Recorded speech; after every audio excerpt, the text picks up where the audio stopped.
Hello, welcome back అండి. నారాయణ గారు మళ్ళీ కాల్లోకి వచ్చారండి. సో ఇప్పుడు మనం నారాయణ గారితో చర్చ చేస్తున్నాం అండి. నారాయణ గారు మనతో ఇందాక బ్రీఫ్ గా సిపిఐ పార్టీ ప్రజలతో మమేకమై వాళ్ళు చేసే కార్యక్రమాలు, అలానే ప్రజలకి ఒక చిన్న ప్రజలకి సామాన్య పేద బడుగు బలహీన వర్గాల వారికి నిరుపేదలకి భూమి ఇస్తే వాళ్ళ భూమిని సాగు చేసుకోవడం కానీ వాళ్ళకి ఉపయోగపడే రీతిలో ప్రజా ఉద్యమాలు, ప్రజా పోరాటాలు చేసి వాళ్ళకి ఎలా ప్రజలకి మనం మేలు చేయగలుగుతామని చెప్పి వివరించడం జరిగిందండి. అలానే నారాయణ గారు ఇలా గోడౌన్లో ధాన్యం, ఒడ్లు ఇవన్నీ అలా గోడౌన్లో నిలవలుంచి ప్రజలకి మేలు జరగటం లేదు, అందుకని గోడౌన్ల మీద దాడులు చేసి ఆయన జైలు పాలవటం కూడా జరిగిందండి. ఇంకొకసారి మనకి కొత్తగా మన ఎన్ఆర్ఐ సమయ రేడియో ఛానల్లోకి రావటం జరిగింది. వాళ్ళకి ఇంకొకసారి వివరిస్తానండి. మనతో ఈరోజు కాల్లో సిపిఐ పార్టీ నుంచి నారాయణ గారు మన కాల్లో ఉన్నారండి. నారాయణ గారు మీ అందరికీ తెలిసిన విషయమే. నారాయణ గారు ప్రజా పోరాటాలతో ప్రజలతో మమేకమయ్యి చాలా కార్యక్రమాలు చేయడం జరిగింది. అలాగే సిపిఐ చరిత్రను మనం చూసుకుంటే 90 years చరిత్ర ఉందండి సిపిఐకి. 1920లో మొట్టమొదటిసారిగా సిపిఐ పార్టీ ఫామ్ అయిందండి. This is the only political party election commission వాళ్ళకు ఒక సింబల్ ఇచ్చిన తర్వాత ఇంతవరకు చరిత్రలో అన్ని జనరల్ బాడీ ఎలక్షన్స్ లో సిపిఐ పార్టీ సింగిల్ గుర్తుతో కంటెస్ట్ చేస్తా 90 ఏళ్ల నుంచి వాళ్ళ రాజకీయ ప్రస్థానం కొనసాగిస్తున్నారండి. నారాయణ గారితో ఇందాక పలు ప్రశ్నలు అడగటం జరిగింది. ఇప్పుడు నారాయణ గారితో మళ్ళీ చర్చ ప్రారంభిస్తామండి.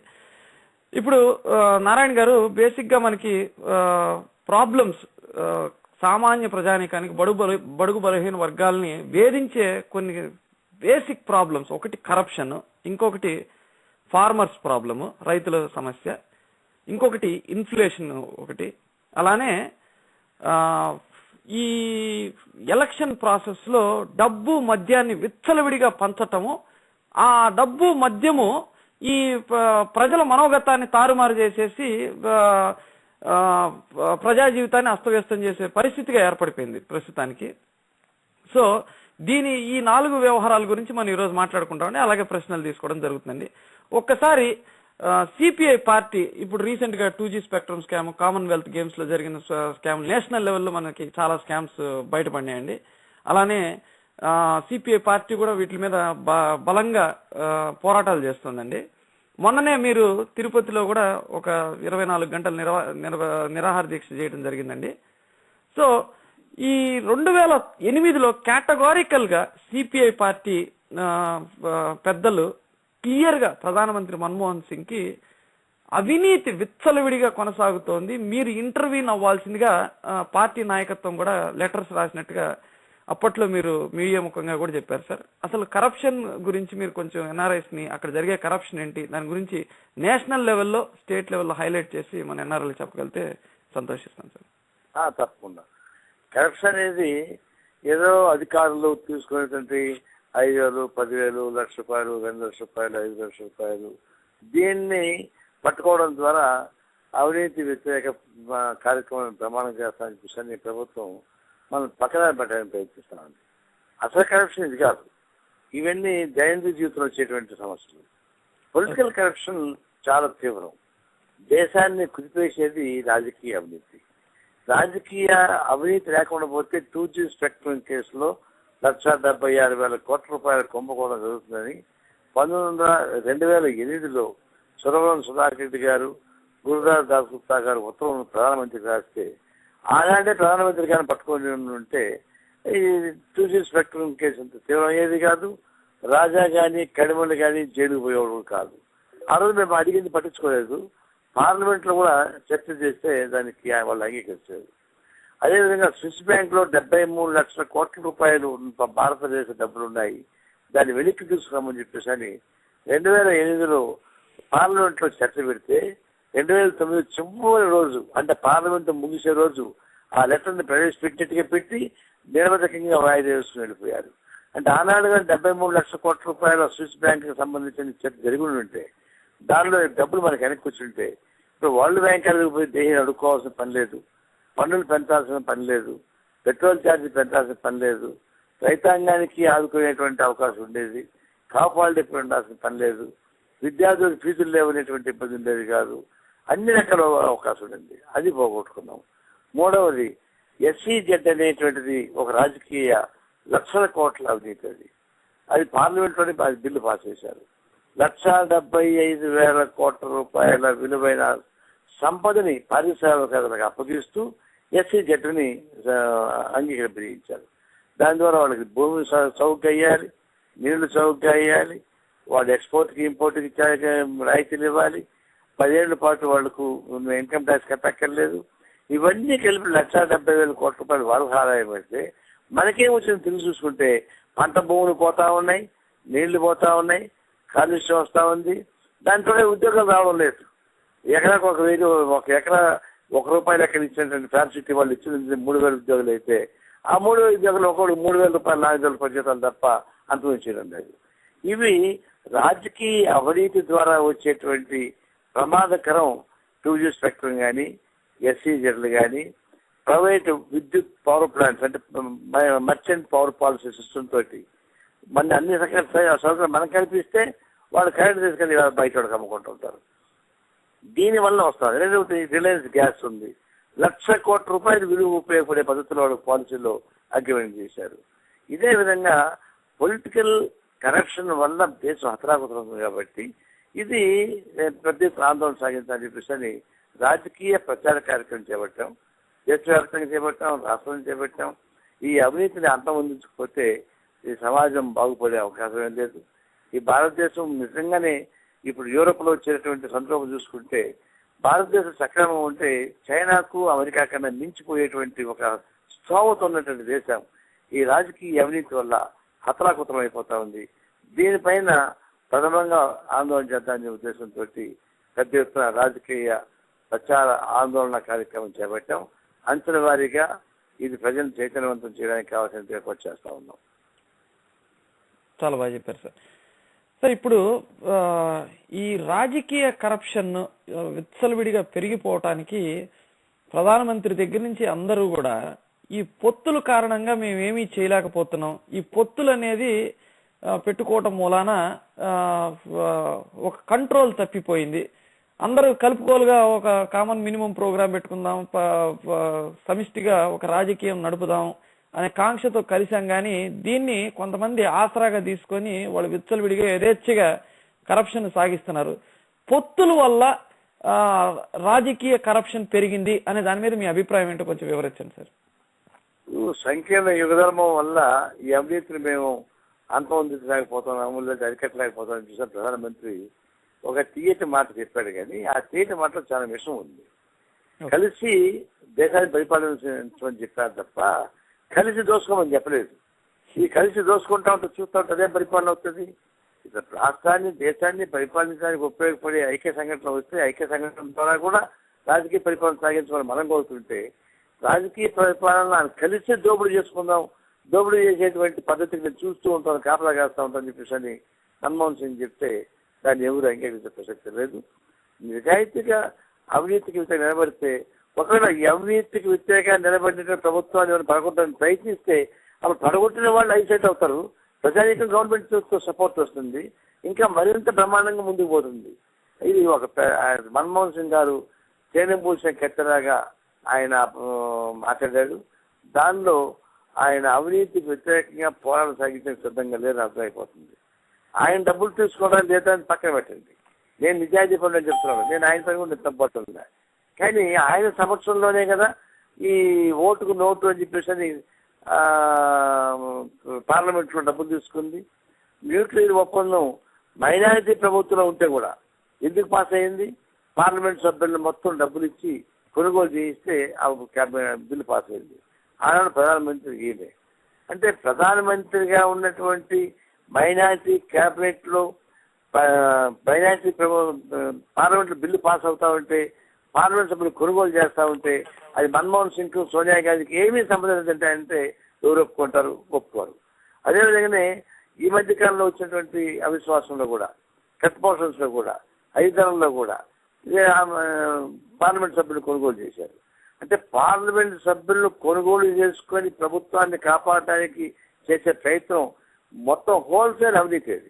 ఆ అవినీతిని ప్రత్యక్షంగా పరోక్షంగా మన్మోహన్ సింగ్ బాధ్యత వహించాల్సి వస్తుంది తప్ప తప్పించుకోవడానికి వీలు లేదు. అప్పుడేం చెప్పవచ్చు, నా మనసాక్షి అంగీకరించడం లేదు, మీరు అవినీతి పాల్పడుతున్నారు, మిమ్మల్ని స్పీచ్ తీసేస్తున్నాను, డిస్మిస్ చేస్తానని చెప్పి అంటే అప్పుడు జనం మొత్తం సపోర్ట్ చేసేవాళ్ళు. అందువల్ల సంకీర్ణ యువతరం అనే పేరుతోటి అవినీతిని కాపాడమని, అవినీతిని పెంచి పోషించమని, అవినీతి జరుగుతూ ఉంటే నోరు తెరకుండా కూర్చోమని చెప్పేది అర్థం కాదు. అట్లాంటి అర్థం అయితే ఇంక రాజకీయ వ్యవస్థకు అర్థం ఉండదు. రాజకీయ వ్యవస్థ అర్థం లేకుండా పోతే రాజకీయ వ్యవస్థ లేకుండా సమాజాన్ని పరిపాలన సాధ్యం అవుతుందా? ప్రపంచంలో కానీ దేశంలో కానీ రాజకీయ ప్రక్రియ ద్వారా సమాజాన్ని పరిపాలించడం సాధ్యం అవుతుంది తప్ప రాజకీయేతర పద్ధతి అరాచకం వస్తుంది. అందువల్ల తెలిసి రాజకీయ వ్యవస్థను భ్రష్టు పట్టించే స్థాయికి మన్మోహన్ సింగ్ లాంటి వాళ్ళు బరిదగించి పనిచేయడం అంటే ఎంతకన్నా మేము సిగ్గు చేయట్లేదు, బాధాకరం అనిపిస్తుంది. ఇంత బాధాకరంలో కూడా ఈ రాజకీయాలను బాగు చేయడానికి ఉద్దేశంతోనే ఓపిక మారంటే పనిచేస్తా ఉన్నాం. బాగా చెప్పారు సార్. సార్ ఇప్పుడు మనకి ఒక కరప్షన్, రైతు సమస్య, ఇన్ఫ్లేషన్ అంటే ధరలు నియంత్రించలేకపోవటం, అలాగే ఎలక్షన్ ప్రాసెస్ లో మనీని లిక్కర్ని పంచటం, ఇంకొక ప్రధానమైన సమస్య ఇప్పట్లో మనకున్న మీడియా వ్యవస్థ కూడా కొంత పొలిటికల్ పార్టీస్ కి వాళ్ళు ప్రధానమైన పొలిటికల్ పార్టీస్ ఎవరికి వాళ్ళు మీడియాలు తలపెట్టుకోవటం, వాళ్ళ కార్యక్రమాలను ప్రమోట్ చేసుకోవటం, అలానే మంచి ప్రజా పోరాటాలు చేసి ప్రజలతో మమేకమై గ్రామీణ క్షేత్రస్థాయిలో బడుగు బలహీన వర్గాలతో మమేకమై సిపిఎం, అలానే లోక్ సత్తా పార్టీ ఇలాంటి వాళ్ళు ఎవరైతే మంచి కార్యక్రమాలు, మంచి వ్యవస్థ తీసుకురావాలి, మంచి పనులు చేయాలనే వాళ్ళకి స్పేస్ లేకుండా పోయింది. ఇది మీడియా బయాస్డ్ గా ఉండటం వల్ల ఇప్పుడు ఈరోజు పొద్దున మీతో మాట్లాడడం జరిగింది. మీరు కురుబు అని విజయనగరం జిల్లాలో మారుమూల అంటే కంప్లీట్ గా డిస్కనెక్ట్ అయిన ప్రాంతంలో మీరు పర్యటిస్తున్నారని ఈరోజు పొద్దున మీతో మాట్లాడినప్పుడు మీరు వివరించారు నాకు. సో ఇలా ప్రధాన రాజకీయ పక్షాల పార్టీల వాళ్ళు ఎవరు చేయరు ఇది. ఇలాంటి అత్యద్భుతంగా ప్రజలతో మమేకమే కార్యక్రమాలు చేస్తూ మీడియా ఇలా బయాస్డ్ గా ఉండటం అనే దాని మీద ఇది ప్రమాదకరం కాదా? దీని గురించి మీరు ఏం ఆలోచిస్తున్నారు, కొంచెం వివరించండి సార్. ఇప్పుడు రాజకీయాల్లో వ్యాపారీకరణ వచ్చిన తర్వాత కమర్షియలైజేషన్ ఇన్ పొలిటికల్ ఫీల్డ్, వ్యాపారీకరణతో రాజకీయ వ్యవస్థ వచ్చిన తర్వాత అన్ని రంగాల్లో కూడా ఇది కలుషితమైపోయింది. చివరికి మీడియా కూడా దీనికి అతీతం కాదు. గత ఎన్నికల్లో మహారాష్ట్ర గవర్నమెంట్ 11,000 కోట్ల రూపాయలు పెయిడ్ న్యూస్ కింద ఖర్చు పెట్టింది. ఇప్పుడు వస్తున్న వార్త అంతా చూస్తుంటే డబ్బులు గంటకో 2 గంటలకో బుక్ చేసుకుంటే అవే వస్తుంటాయి. ఆ వార్తలే ఇంకోటి వార్తలు కావు. ఎవరు చేయగలరు? రాజకీయాలలో వచ్చి డబ్బులు సంపాదించడం ద్వారా రాజకీయాల్లోకి వచ్చి వీళ్ళు డబ్బులు ఖర్చు పెట్టి ప్రచార కార్యక్రమాలు మొదలుకొని, ఓట్లు మొదలుకొని, సారాయి మొదలుకొని ఖర్చు పెడుతున్నారు. అంటే రాజకీయ వ్యవస్థ భ్రష్టు పడడానికి కారణం ఒక కమర్షియలైజేషన్ రావడం వల్ల. ఇప్పుడు చివరికి ఏమైంది, ఏ పార్టీకి ఆ పార్టీ, లేదా ఏ వ్యక్తికి ఆ వ్యక్తి మీడియాని దగ్గర పెట్టుకొని వాళ్ళే బ్లాక్ మనీ పెట్టించి బ్లాక్ మనీ చేయించి దాన్ని నడిపించుకునే పరిస్థితి వచ్చేసింది. అట్లాంటప్పుడు మాలాంటి వాళ్ళు ఆందోళన సాగిస్తామంటే వాళ్ళకి మీ ఇష్టం ఉండదు.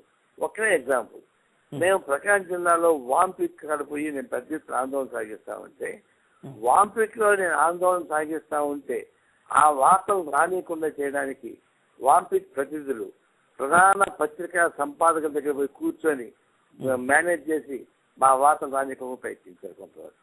అంటే దీన్ని బట్టి ఇది కొంతమంది స్వార్థపూరిత వాళ్ళకి అనుకూలంగా ఉండే పద్ధతిలో మీడియాని వాళ్ళు మరల్చుకోవడానికి, మెజారిటీ పీపుల్ చేసేటువంటి పోరాటాన్ని అణగొట్టడానికి, వాళ్ళ పీకలు నొక్కడానికి కూడా ఒక స్థాయి వచ్చేసింది. ఇది దురదృష్టం. అయితే దీన్ని గొంగళ్ళకు ఆనందంతో వెంటనే ముక్కలు అరిగిపోలేము.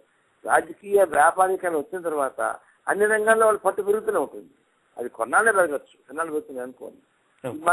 మేము 150,000 ఎకరాల బయ్యారం అడవి భూముల్ని కాపాడడానికి 1,00,000 మందిని మేము క్రమంలో మొబిలైజ్ చేసి పెద్ద ఆందోళన సాగిస్తా ఉంటే మా వార్త వచ్చి అంతగా వస్తుంది.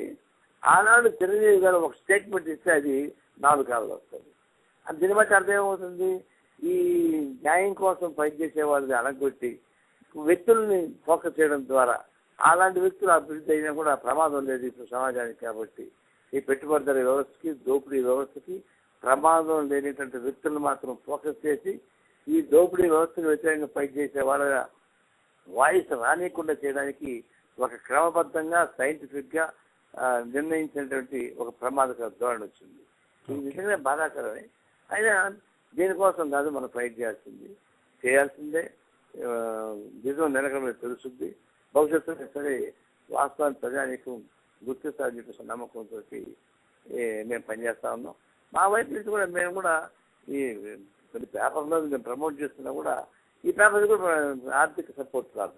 ఎందుకంటే మల్టీనేషనల్ కంపెనీకి వ్యతిరేకంగా మేము ఉంటాం, వాడికి మా పేపర్ లాస్ వస్తుంది. అనేక రకాల ఆర్థిక ఇబ్బందులు ఉన్నాయి, రాజకీయ ఇబ్బందులు ఉన్నాయి. తర్వాత కులతత్వం వచ్చింది, రాజ్యత్వం వచ్చి కూడా మాకు నష్టం వస్తుంది. కులాల పోరాటంలో కమ్యూనిస్టులు కులాల పోరాటం ఉండరు కాబట్టి అనేక రకాల ఇబ్బందులు వస్తున్న మాట వాస్తవం. ఎన్ని ఇబ్బందులు వచ్చినా నగ్న సత్యం భవిష్యత్తులో బయటపడక తప్పదు. ప్రజానీకం దాన్ని కన్విన్స్ కాక తప్పదు. చైతన్యం వస్తుంది. అప్పుడు దాకా ఇబ్బంది తప్పదు. అయినా సరే ఫైట్ చేయాల్సిందే. ఓకే, బాగా చెప్పారు సార్. ఇప్పుడు రీసెంట్ గా అన్నా హజారే వాళ్ళు చేసుకొచ్చిన ఉద్యమం ఈ 2 రకాల ఎన్ఆర్ఐస్ ని కదిలించింది. ఒకటేంటంటే నాన్ రెస్పాన్సివ్ ఇండియన్స్, అంటే middle class, upper middle class, వీళ్ళందరూ చాలా మంది ఓటు హక్కు వినియోగించుకోరు. చాలా మంది అసలు ఆ అవసరము లేదు, ఆ ఎలక్షన్ ప్రాసెస్, ఆ ఎలక్టరల్ ప్రాసెస్, ఆ రొచ్చులోకి మేము రాము, ఆ ఓటేమో అని చెప్పి కూర్చున్న నాన్ రెస్పాన్సివ్ ఇండియన్స్ ని కదిలించారు. అలానే ఎన్ఆర్ఐలుగా ఇక్కడ నాన్ రెసిడెంట్ ఇండియన్స్, అంటే వివిధ దేశాల్లో ఉండే ఎన్ఆర్ఐలు అందరినీ కదిలించి దుబాయ్లో కొంతమంది జైలుకు కూడా వెళ్ళారు ఆ ఉద్యమంలో. సో ఇంత ఉద్యమాన్ని ఎలా, ఇంత పెద్ద ఉద్యమాన్ని తీసుకురాగలిగారు? ఆ ఉద్యమంతో సిపిఐ పార్టీగా మీరు ఎలా కనెక్ట్ అయ్యారు? మీరు ఫర్దర్ గా వీళ్ళతో మమేకమై మీరు ఏమన్నా కార్యక్రమాలు ప్లాన్ చేయటం కానీ, లేకపోతే మీరు సపరేట్ గా అవినీతి వ్యతిరేక ఉద్యమాలు ఫర్దర్ గా అంటే వచ్చే మాసాల్లో మీరు ఏమన్నా ప్లాన్ చేయటం జరిగిందా? ఇప్పుడు సమ్మిట్ దెబ్బలు పడంగా ఒక స్టేజ్లో స్త్రీలు వంపుతుంది. అట్లాగని రాజకీయ అవినీతి పైన ఆందోళన సాగించే క్రమం పార్లమెంట్ లో బయట చాలాగా కమ్యూనిస్టులు చేస్తా ఉన్నా కూడా ఒక స్టేజ్ వచ్చేకాడికి ఈ ప్రభుత్వం మీద విసిగించినటువంటి అన్నా హజారే లాంటి వాళ్ళు కూడా బయటకు వస్తే ఈ పొలిటికల్ పార్టీకి సంబంధం లేనటువంటి స్వచ్ఛంద సంస్థ వదులుకొని కింద నుంచి పైదాకా మొత్తం జంప్ అయ్యారు. అంటే వాళ్ళు కేవలం అవినీతి అనేటువంటి మాట పెట్టడం వల్ల వాళ్ళతో పాటు స్వచ్ఛంద సంస్థ పేరుతో పాటు కానీ మరింత మొనోపలి కంపెనీలకు అర్థబాటు చేయండి అవినీతి వ్యతిరేక ఫైట్ చేయడానికి. కానీ అదే రాజకీయ అవినీతికి వ్యతిరేకంగా ఫైట్ చేయమని అంటే దీనికి సపోర్ట్ కాదు. మేము పొలిటికల్ కరప్షన్కి వ్యతిరేకంగా ఫైట్ చేయమని మేము చెప్తున్నాం. కేవలం ఒక అవినీతి మీదనే వాళ్ళు ఫోకస్ ఇస్తారు. దానివల్ల అన్ని సెక్షన్స్ జనం బజార్లోకి వచ్చారు. అయితే ఆ మాట వచ్చింది మంచిదే. ఆ మాట అవినీతి పైన బజార్కి వచ్చిన తర్వాత అప్పుడు విచక్షణ గురించి ఆలోచిస్తారు. అందులో మేము కూడా ఏమన్నామంటే కేవలం అవినీతి అనేది పైన కాదు, రాజకీయ అవినీతికి వ్యతిరేకంగా పోరాటం సాగించేటువంటి స్థాయి కూడా ఎదగాలి. ఇప్పుడు రంగంలోకి వచ్చింది మంచిదే. ఈ రంగంలోకి వచ్చిన ప్రజానీకాన్ని మరింత చైతన్యవంతం చేసి పొలిటికల్ కరప్షన్కి వ్యతిరేకంగా కూడా ఫైట్ చేస్తేనే అప్పుడు సాధ్యమవుద్ది. బలోపేతమైనటువంటి లోక్పాల్ బిల్లు అమలు కావాలంటే ప్రజా ఉద్యమం కావాలి. ప్రజా ఉద్యమం లేకుండా ఏ చట్టాలు అమలు కావు. చట్టాలు ఉంటే చట్టాలు ఉరికి చుట్టాలలాగా మారిపోతాయి తప్ప సాధ్యం కాదు. జనం పోరాటం ఉండాలి. అందులో బలోపేతమైన లోక్పాల్ బిల్లు, బయట ప్రజా ఉద్యమం రెండు బొమ్మైకయ్యే పదవి చేద్దాం ఉద్దేశంతోనే అన్నా హజారే ఉద్యమాన్ని నేను సంఘీవం ప్రకటిస్తూనే సిపిఐ స్వతంత్రంగా దేహాదేశాలు, ప్రదర్శనలు, బహిరంగ సభలు వాళ్ళు ఎడ్యుకేట్ చేసే పద్ధతి వైపు మేము తీసుకెళ్తాము. ఇది అన్ని రకాల అన్ని వైపు నుంచి ఈ ఉద్యమం వస్తేనే అది సాధ్యం అవుతుంది. ఏ ఒక్కరు చేస్తే సాధ్యం కాదు. కాబట్టి ఇది మంచి పరిణామంగానే మేము భావిస్తా ఉన్నాం. ఇప్పుడు శీతాకాల సమావేశాల్లో పార్లమెంట్లో లోక్పాల్ బిల్లు పెట్టవలసిందిగా అన్నా హజారే వాళ్ళ బృందము అలాగే వివిధ పొలిటికల్ పార్టీస్ కూడా ఒత్తిడి తీసుకొస్తున్నాయి సార్. ఈ శీతాకాల సమావేశాల్లో ఈ బిల్లు పెట్టకపోవటం జరగటం కానీ లేకపోతే పెట్టి దాన్ని నాంచటం ఇలాంటి కార్యక్రమాలు చేస్తే సిపిఐ పార్టీ లోక్పాల్ బిల్లుకి సంపూర్ణమైన మద్దతు ప్రకటిస్తుందా? సిపిఐ పార్టీ వాదన ఏంటి సార్ లోక్పాల్ బిల్లు మీద? లోక్పాల్ బిల్లులో కొన్ని నిర్దిష్టమైనటువంటి ప్రతిపాదనలు మేము పెట్టాము గత వరకు కూడా. ఈ ప్రధానమంత్రి కూడా ఈ లోక్పాల్ బిల్ పరిధిలో రావాలని చూసేది మా వాదన. ఈ అన్నిటికీ ఉపయోగించే పద్ధతిలో బిల్లు వస్తే ఆ బిల్లు సపోర్ట్ చేయడం ఎత్తుతున్నాయి. అది కాకుండా ఈ ప్రధానమైన వాళ్ళు దీనికి రంగం రాకుండా కేవలం లోక్పాల్ బిల్లు అంటే ఆ లోక్పాల్ బిల్లు పెద్ద ఉపయోగం ఉండదు. సెలెక్ట్ కమిటీ ఉంది కాబట్టి మా ప్రతిపాదన పెడుతున్నాం కాబట్టి ఆ ప్రతిపాదన స్థాయిలు చూస్తాం. మేము అనుకున్న పద్ధతిలో కానీ బిల్లు వస్తే తప్పనిసరిగా సపోర్ట్ చేస్తాం. అదే అనుకున్న పద్ధతి రాకుండా పోతే ఆ బిల్లు మార్పుల కోసం మళ్ళీ ప్రయత్నం చేస్తాం. అటు పార్లమెంట్లో తలపెప్పుతాం, బయట జనాన్ని సమీక్షిస్తాం. రెండు వైపుల నుంచి ఆందోళన సాగించడం ద్వారా సమగ్ర బిల్లు వచ్చే పద్ధతి ఏర్పాటు చేస్తాం. కానీ నాకు డౌట్ అవుతుంది, ఈ సమగ్ర బిల్లు పెట్టడానికి మన్మోహన్ సింగ్ అంగీకరించదు. అంటే అంగీకరిస్తే ఓపెన్గా చెప్పకుండానే అనేక మడత పేజీలు పెట్టడం ద్వారా శాసన పార్లమెంట్లో ప్రవేశపెట్టేట్టుగా పెట్టి మహిళా బిల్లు ఎట్లయితే పెట్టేట్టుగా పెట్టి వెనక్కి తీసుకెళ్తున్నారో అదేవిధంగా ఇప్పుడు 20 ఏళ్ళుగా జరిగే తంతుని మళ్ళా కొనసాగించే ప్రయత్నిస్తున్నారు. ఆ విధంగా ప్రయత్నిస్తే మాత్రం రాజకీయ వ్యవస్థ పైన ప్రజానీకం తిరుగుబాటు చేస్తారు. ఆ రాజకీయ వ్యవస్థను తిరుగుబాటు చేసేటప్పుడు కమ్యూనిస్ట్ లాంటి మా పార్టీ కూడా ఖచ్చితంగా తిరుగుబాటు చేసేటప్పుడు మేము ఉంటామని మాత్రం హామీ ఇస్తున్నాం.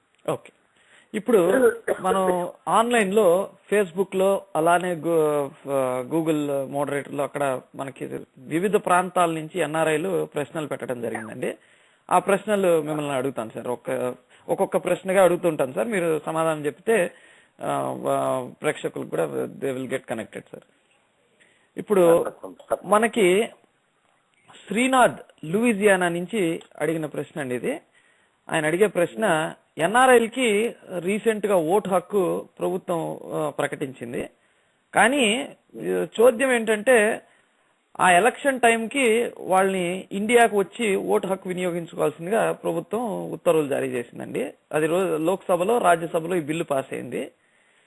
ఈయన అడిగే ప్రశ్న ఏంటంటే, మొత్తం దేశంలో ప్రపంచంలో అమెరికాలో కానీ వివిధ దేశాల్లో ఉన్న ఫ్లైట్లన్నీ ఎన్ఆర్ఐలు ఎక్కి ఆ ఎలక్షన్ టైం వచ్చినా ఇంకా కొన్ని మిలియన్ పీపుల్ మిగిలిపోతారు. సో ఇలా ఆచరణ సాధ్యంగానే ఓటు హక్కు ఇవ్వటం అనేది చాలా దారుణము. దీనికి సిపిఐ పార్టీ ఎన్ఆర్ఐలకు ఏ రకంగా సాయం చేయగలుగుతుంది? మీరు నెక్స్ట్ టైం పార్లమెంట్ లో ఈ బిల్లు గురించి చర్చ తీసుకురావటం కానీ ఎన్ఆర్ఐలకి ఆచరణ సాధ్యమయ్యే ఏదో ఒక రకంగా వాళ్ళకి అంటే ఎంబసీకి వెళ్ళి ఓటేయటం కానీ లేకపోతే వివిధ రకాలైన చర్చలు అంటే ఆబ్సెంటీ ఓటింగ్ లాంటిది ఏమన్నా ఇచ్చే ప్రయత్నం చేయగలుగుతున్నారు సిపిఐ పార్టీ అని అడుగుతున్నారు సార్. బాగా నాకు ఇక్కడ ఉండి దైనందిక రాజకీయ జీవితంలో పాల్గొంటూ అష్టకష్టాలు పడేటువంటి అనుభవం వచ్చినప్పుడు ఓటు ఎవరికైతే బాగుంటుందో అది ఆలోచించుకుని వేస్తే బాగుంటుంది. కానీ ఏదేవి సంబంధం లేకుండా బయట వెళ్ళి అక్కడ ఉన్నటువంటి వ్యాపార చదువులు రకరకాల వృత్తిలో ఉంటూ ఆడలించి భారతదేశ రాజకీయ విధానాన్ని నిర్ణయించేటువంటి పరిస్థితికి వస్తే న్యాయం జరుగుతుంది అనుకోవడం లేదు.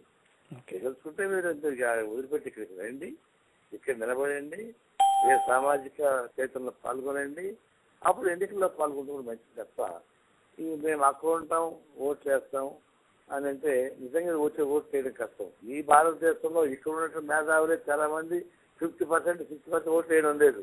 మాటలు చెప్పేవాళ్ళు ఎక్కువ మంది బాగా చదువుకున్న వాళ్ళే ఓటు రావడం లే. మీరు కావాలి లెక్కలు దిమ్మని తీస్తాను నేను. అలా ఇప్పుడు అక్కడ నుంచి మీరు వచ్చి ఓట్లు వేసి ఏదైతే దేశాన్ని అది అనుకోవడం అది పొరపాటు. ఒకవేళ నిజంగా చర్చ ఉంటుంటే ప్రధానమంత్రికి ఆడ అంబేద్కర్ ఇవ్వచ్చు, బ్యాలెట్ బ్యాక్స్ ఇచ్చుండొచ్చు, వేయమని చెప్పచ్చు. దాన్ని కూడా కేవలం అంతర్జాతీయ రాజకీయ రంగంలో ఆయన మెప్పులు పొందడానికి ప్రవాసాంధ్రులకి ఓటింగ్ స్థితికి ఇచ్చి ఆటల్లో ఓట్లు రానియకుండా ఉపయోగపడే ఏర్పాటు చేస్తున్నారు. మాకైతే మాత్రం ఇంకా మా పార్టీకి జాతీయ స్థాయికి మేము డిస్కస్ చేయలేదు. నాకున్న పర్సనల్ అభిప్రాయం అయితే మాత్రం మీకు ఎలాంటి సంబంధం లేకుండా అక్కడుండి ఈ రాజకీయాలు ఏ విధంగా ఉండాలని నిర్ణయించడం అనేది సమంజసం కాదేమో నా అనుమానం. ఓకే, ఇప్పుడు శ్రీనాథ్ గారు లూయిజియానా నుంచి ఫాలో అప్ క్వశ్చన్ ఫేస్బుక్ లో పెట్టారండి. ఆయన అడిగేది, నేను ఇంకా ఇండియన్ పాస్పోర్టే పట్టుకొని తిరుగుతున్నాను, నేను ఆ దేశానికి నేను ఆ దేశంలో ఉండే సిటిజన్ని, ఆ దేశంలో ఉండే సిటిజన్ని నువ్వు వేరే ప్రాంతంలో అంటే వృత్తిరీత్యా ఉద్యోగరీత్యా అలానే కంపెనీ పంపించడం వల్ల నేను ఇక్కడికి వచ్చాను, మరి నన్ను ఆ దేశానికి సంబంధించిన కీలకమైన వ్యవహారాల్లో అలానే ఓటు హక్కు అనేది no vote is no right అని అంటున్నారు ఆయన. నా రైట్ ని కాల రాశారు కదా, మరి ఇది చాలా దారుణము అని ఆయన అడుగుతున్నారు. నేను ఇంకా సిటిజన్ ఆఫ్ దట్ కంట్రీ కదా అని అంటున్నారు. అంటే రెండు రకాలు, ఇక్కడ పనిచేస్తూ టెంపరీగా కంపెనీ తరఫున డిప్యుటేషన్ దగ్గర పోవడం, అటు పోయి రావడం, అట్లాంటి వాళ్ళకి దే గాట్ రైట్ హియర్. నేను చెప్పానంటే చాలా మంది ఇక్కడ నుంచి పర్మనెంట్ గా సభ్యత్వం కూడా అక్కడ తీసుకొని ఇక్కడ ఓటు లేకుండా ఈ సిటిజన్షిప్ కూడా అమెరికా తీసుకోండి చాలా మంది. ఈయన అడిగే ప్రశ్న ప్రధానంగా ఇండియన్ పాస్పోర్ట్ ఉండే వ్యక్తుల్ని మనం విడదీయటం అనేది దారుణం కదా, దానికి ఏమైనా అబ్సెంటీ ఓటింగ్ రైట్ ఇవ్వచ్చు కదా. ఇప్పుడు డిఫెన్స్ లో ఉండే వాళ్ళు వాళ్ళకి ఒక్క నిమిషం ఆయన ప్రశ్న సరిగ్గా చదవని. డిఫెన్స్ లో ఉండే వాళ్ళకి ఈ వాళ్ళ తరఫున ఇక్కడ ఓటు వేయటం అలాంటి ఫెసిలిటీస్ క్రియేట్ చేశారు. అలాగే మహారాష్ట్రలో కూడా ఈ ఫెసిలిటీ క్రియేట్ చేశారు కదా, అబ్సెంటీ ఓటింగ్ రైట్. అంటే కాశ్మీర్ లో పండిట్స్ కొంతమంది డిస్ప్లేస్ అయిపోయి ఢిల్లీలో ఉంటున్నారంట, వాళ్ళకి కాశ్మీర్ ఎలక్షన్ జరిగినప్పుడు ఢిల్లీలో ఓటు వేసే పరిస్థితి తీసుకొచ్చారు కదా. సో జాతీయంగా సిపిఐ పార్టీ చర్చ చేసి దీని మీద ఏమన్నా ఒక సమగ్రమైన అవగాహన వస్తే బాగుంటుంది అని అడుగుతున్నారు సార్. తప్పకుండా అది నేను చెప్పేది ఇన్స్టెంట్ రియాక్షన్ తప్ప నేను ఇంకా పూర్తి డిస్కస్ చేసుకోవచ్చు. రెండవది ఈ ఓటు కోసం ఆడ నుంచి రావడం కష్టం, సరే వచ్చిన తర్వాత మళ్ళీ పోవడం కష్టం, చాలా ఇబ్బందులు ఉన్నాయి. ఇబ్బందులన్నింటినీ డిస్కస్ చేయకుండా చెప్పినట్టున్నారు. దీనిపై తప్పకుండా మన జాతీయ సమితి సమావేశాలు జరగబోతున్నాయి కదా త్వరలోనే. మేము దీనిపై కూడా ఒక ఎజెండా పెట్టి డిస్కస్ చేస్తాం. చేసిన తర్వాత ఒక తీర్మానం గ్రూప్ వచ్చాక మేము కూడా ఈ వెబ్సైట్ లో పెట్టి మీకు ఇన్ఫార్మ్ చేస్తాం.